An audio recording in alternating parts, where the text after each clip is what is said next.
তৃণমূল প্রধানকে কিভাবে সাধারণ পাবলিক পেটাচ্ছে একটু ভিডিওটা ভালো করে দেখুন। ঘটনাটি ঘটেছে বাদুড়িয়াতে।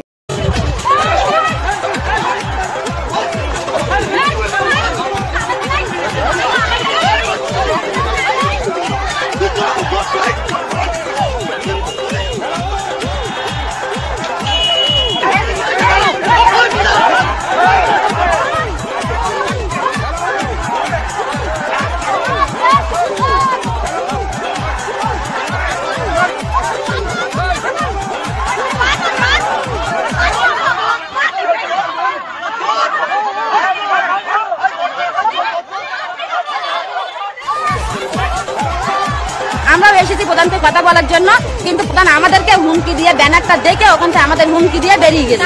তারপর আমরা প্রধানের পেছন ছুটতে লাগলে প্রধান আমাদের পাশ থেকে জুতো খুলে আমাদের মারে এবং আমাদের অন্য ধরে টানাটানি করে, আমাদের গায়ে হাত তোলে, চুলের মুঠো ধরে আমাদেরকে দেখা ঢুকি দেয়।